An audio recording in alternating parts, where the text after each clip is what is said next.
satu doa. Mungkin Bapak Ibu jamaah sekalian pasti hafal. Doa tidur. Dan doa bangun tidur. Doa tidur, Bismikallahumma amutu wa ahya. Ada banyak berbagai macam riwayat, tapi singkatannya Bismikallahumma amutu wa ahya. Kemudian doa bangun tidur, Alhamdulillah alladhi ahyana ba'da ma amatana wa ilaihin nusyur. Yang membuat saya penasaran, kenapa di judul doa namanya doa bangun tidur, doa tidur, tapi di dalam doa tidak ada istilah bangun tidur. Justru yang ada hidup dan mati. Membuat saya berfikir, apa maksudnya Bismikallahumma? Seharusnya Bismikallahumma tidur dan bangun. Alhamdulillah yang telah membangunkan sesudah tidur. Kenapa ada hidup dan mati? Ingin saya mencari tahu, sambil saya menemukan sebuah hadis yang sahih. Alhamdulillahilladzi radda ilayya ruhi wa afani fi jasadi wa adhina li bi dhikri. Ini menjadi doa yang kedua, doa bangun tidur. Ketika saya baca, Alhamdulillah yang telah kembalikan ruhku.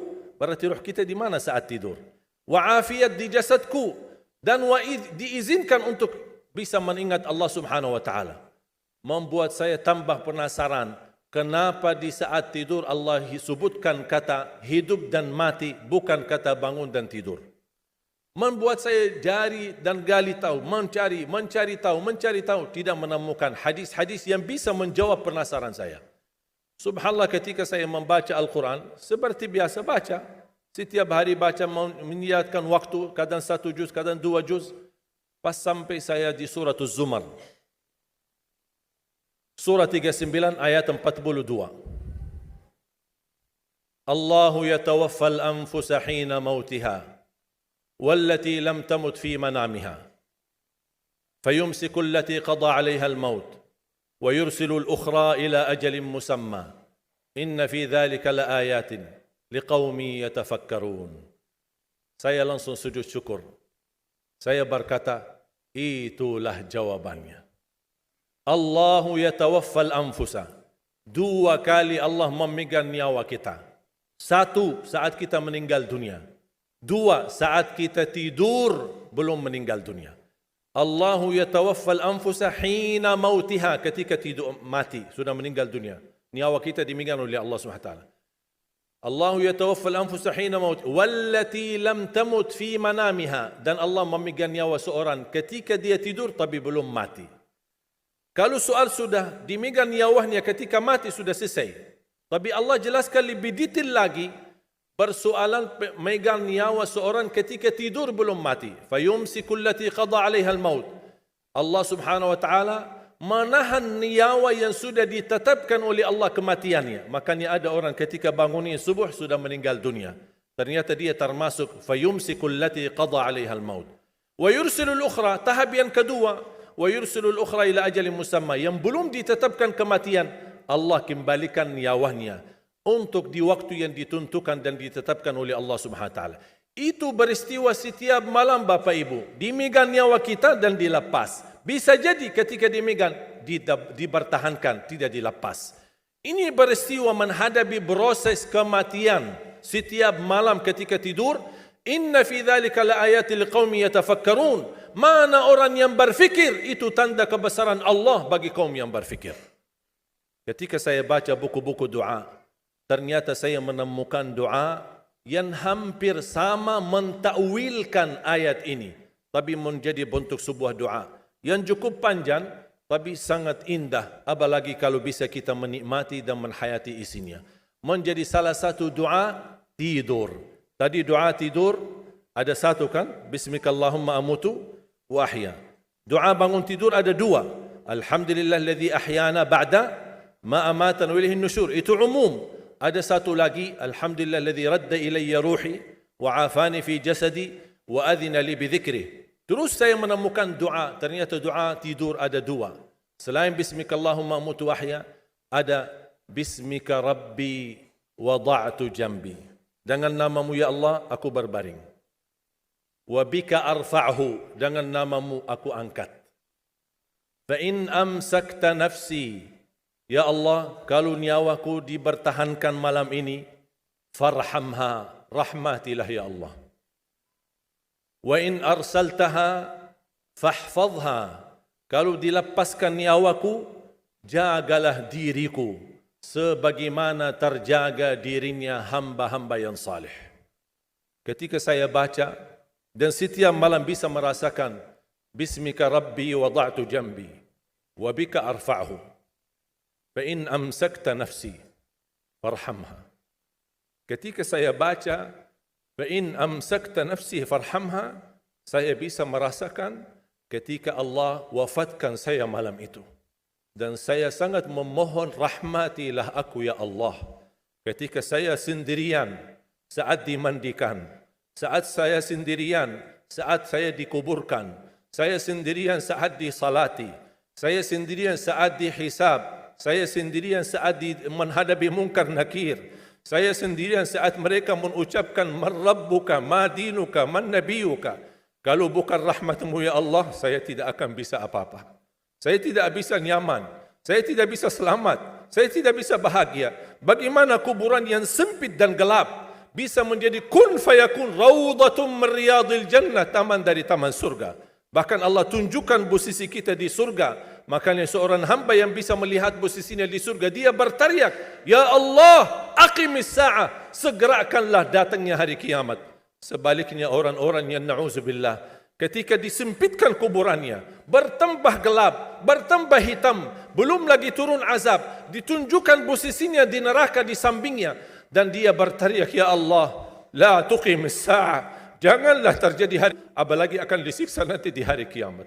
Makanya ketika saya baca, Bismika Rabbi wada'tu jambi, wa bika arfa'hu, fa in amsakta nafsi. Ya Allah, kalau memang nyawaku malam ini dipertahankan, rahmatilah ya Allah. Karena prosesnya panjang. Ketika Uthman bin Affan disebutkan surga dan neraka, tidak pernah nangis. Tapi ketika dibahas kuburan, 3 malam tidak bisa tidur. Kata beliau, Al-qabru awwalu manazilil akhirah. Kuburan itu langkah awal ke akhirat. Kalau itu lulus, lancar, bahagia, selamat, insya-Allah lebihnya aman dan sambil menuju ke surga. Tapi kalau kuburannya menderita, menjadi tersiksa, menjadi pahit dan tidak bisa nyaman, tidak akan bisa nyaman lebihnya dan selanjutnya, na'udzubillah min zalik. Wa in arsaltaha ya Allah, kalau memang kami di malam ini masih ditetapkan, masih punya umur dan dilepaskan nyawa kami masih diizinkan untuk beraktivitas dan beribadah, mendekatkan diri kami kepadamu ya Allah. Kita ingat, fahfadha, jagalah dirimu, karena kami takut juga mengulangi dosa. Kami takut lagi mengulangi kesalahan. Kami takut menjadi orang yang suka selalu masbuk atau ketiduran dari salat. Kami suka terlalu banyak kelemahan dan kebodohan kami. Kami tidak mau ya Allah. Jagalah diri kami sebagaimana terjaga dirinya hamba-hamba yang salih. Wallahi jamaah sekalian, saya usulkan kalau bisa hafal doa ini, karena sangat indah, hayati maknanya, dalami isinya, agar kita tidur dan kita merasakan tergantung diri kita dengan rahmat Allah Subhanahu wa taala. Kalau memang mati malam itu, kita insya-Allah dirahmati Allah. Kalau kita masih punya umur, mudah-mudahan kita terjaga untuk bisa menjadi sebagaimana hamba-hamba yang saleh. Jamaah sekalian, kematian itu jauh lebih dekat daripada titik nafas kita setiap hari. Bahagialah seorang yang bisa sisahkan amalannya, yang bisa membuka buku amalannya walaupun dia mati, tapi terus disalurkan pahala, sedekah jariahnya tidak terputus. Sepengalaman saya, dan saya belajar, tidak pernah saya menemukan amalan sehebat untuk mendukung dan mewakaf Al-Quran. Al-Quran untuk dibelajari, Al-Quran untuk dihafal. Saya memiliki harapan yang sangat tinggi. InsyaAllah Indonesia, sepanjang apapun kegelapan, sepanjang apapun kegelapan kezaliman, sepanjang apapun kehilangan keadilan, insya-Allah akan datang satu saat terbitnya matahari adil. Dan insya-Allah Indonesia akan menjadi negara Al-Quran. Saya bisa meyakinkan gitu karena saya telah merasakan bagaimana di Turki. Turki negara sekuler yang ratusan tahun serangi Islam, ratusan tahun menabaikan Islam. Tidak boleh kumandangkan azan dalam bahasa Arab. Tidak boleh ada rumah tahfiz. Tidak boleh ada pesantren. Tidak boleh belajar agama. tidak diberikan anak-anak kita bisa belajar dengan sendirinya Al-Quran. Semuanya dilarang dengan keras. Bahkan terancam orang-orang yang melanggar aturan itu. Allah Subhanahu wa taala melahirkan seorang presiden yang bisa membaca Al-Quran. Coba buka di YouTube bacaan Erdogan bagaimana. Itu dilahirkan dari negara sekuler.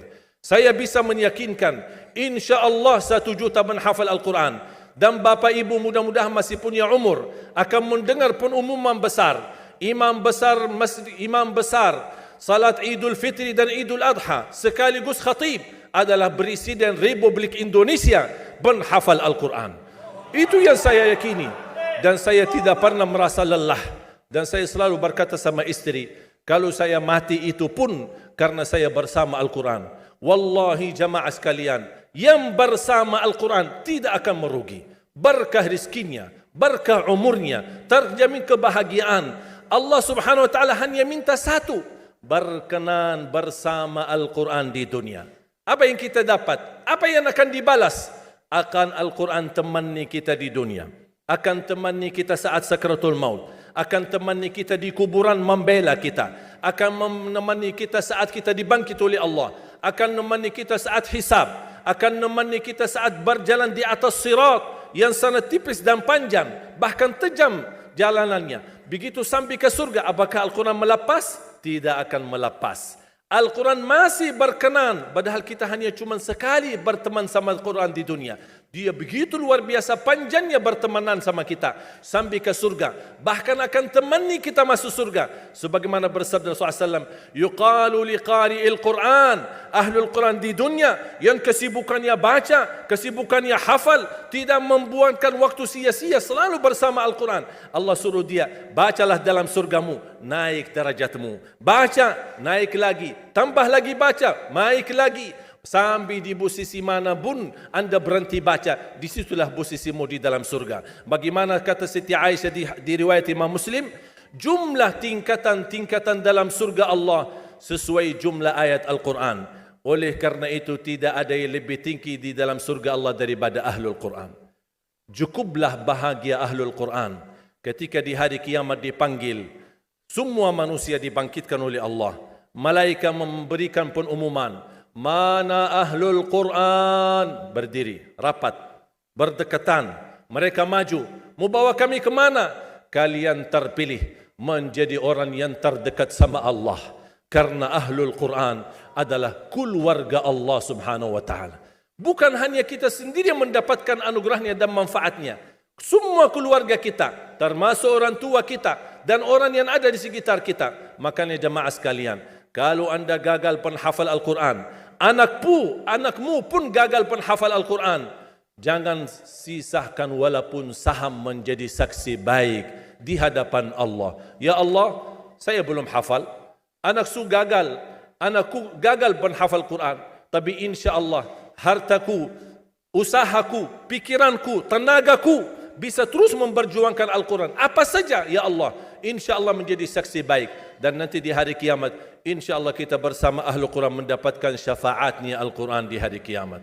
Kita sangat membutuhkan ayat-ayat yang dikumandangkan ketika meninggal dunia. Insya Allah setiap satu huruf akan disalurkan 10 kebaikan. Mudah-mudahan semua yang hadir diberikan kemuliaan dan keanugerah dari Allah menjadi Ahlul Quran, penghafal Al-Quran, penghayati Al-Quran, para pencinta Al-Quran, berakhlak-akhlakul Quran. Ya Allah, aku mohon atas izin-Mu ya Allah, kami bersama-sama bertemu di masjid ini. Berilah kepada kami kemuliaan bersama-sama bersama Ahlul Quran di dalam surga-Mu ya Allah, ya Dzal Jalal wal Ikram, ya Arhamar Rahimin, ya Arhamar Rahimin.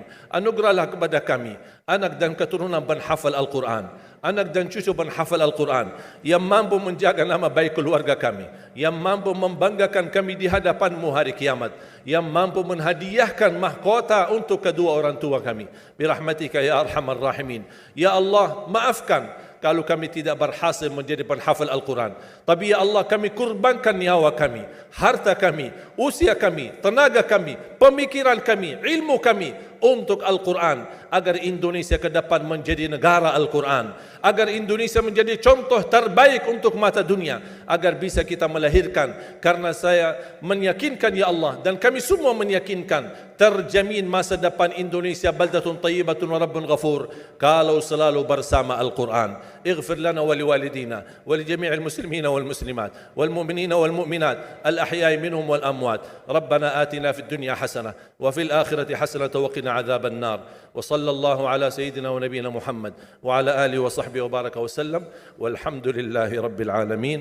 Subhanakallahumma wa bihamdik, ashhadu an la ilaha illa ant, astaghfiruka wa atubu ilaik.